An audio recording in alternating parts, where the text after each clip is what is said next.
और अब शुरुआत करते हैं हमारे खास कार्यक्रम प्रॉपर्टी एक्सपर्ट की। देश भर में जीएसटी लागू हो चुका है।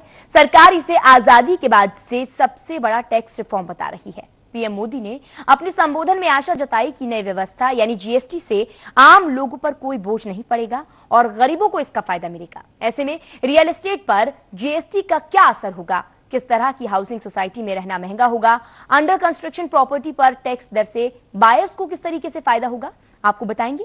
शुरुआत करते हैं हमारे खास कार्यक्रम प्रॉपर्टी एक्सपर्ट की।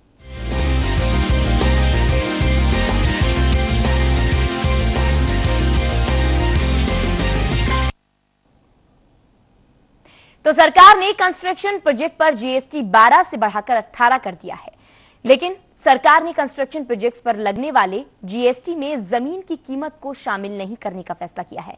इससे बायर्स को फायदा होगा।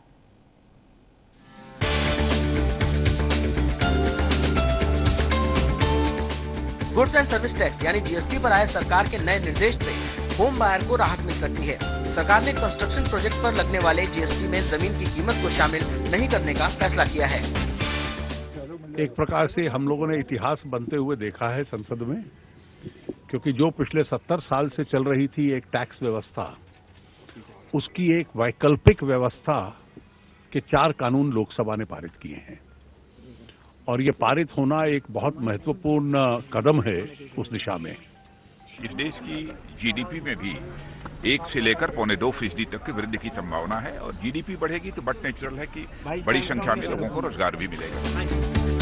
दरअसल किसी भी कंस्ट्रक्शन प्रोजेक्ट में जमीन की कीमत की हिस्सेदारी बहुत ज्यादा होती है, लेकिन सरकार के फैसले के बाद अब जीएसटी का बोझ कम होगा। हालांकि सरकार ने कंस्ट्रक्शन प्रोजेक्ट पर जीएसटी 12 से बढ़ाकर 18% कर दी है। इसके बावजूद डेवलपर्स का कहना है कि प्रोजेक्ट की कॉस्ट में बड़ा हिस्सा लैंड वैल्यू का होता है और लैंड वैल्यू के हटने से जीएसटी का बोझ कम होगा। इसका फायदा बायर्स को भी मिलेगा।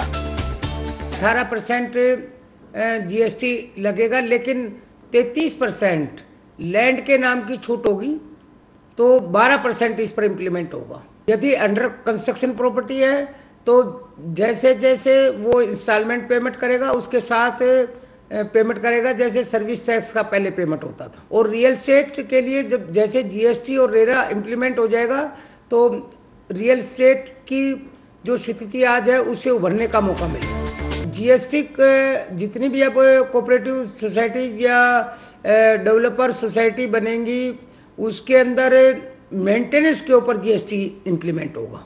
इनिशियल स्टेज पर ऐसा लगता है कि शायद कहीं ना कहीं नुकसान होने को जा रहा है, लेकिन आप इसको लॉन्ग टर्म में देखना चाहें तो इसका बेनिफिट मिलेगा। आने वाले टाइम में जब आपके पास रिवेन्यू काफ़ी हो जाता है तो सरकारें भी उस पर reduction rate of GST reduce करती हैं। तो वो टाइम भी आएगा कि जब हमारे पास रिवेन्यू काफ़ी आना शुरू हो जाएगा तो जो टैक्सेशन रेट है इसको सरकार रिड्यूस करेगी।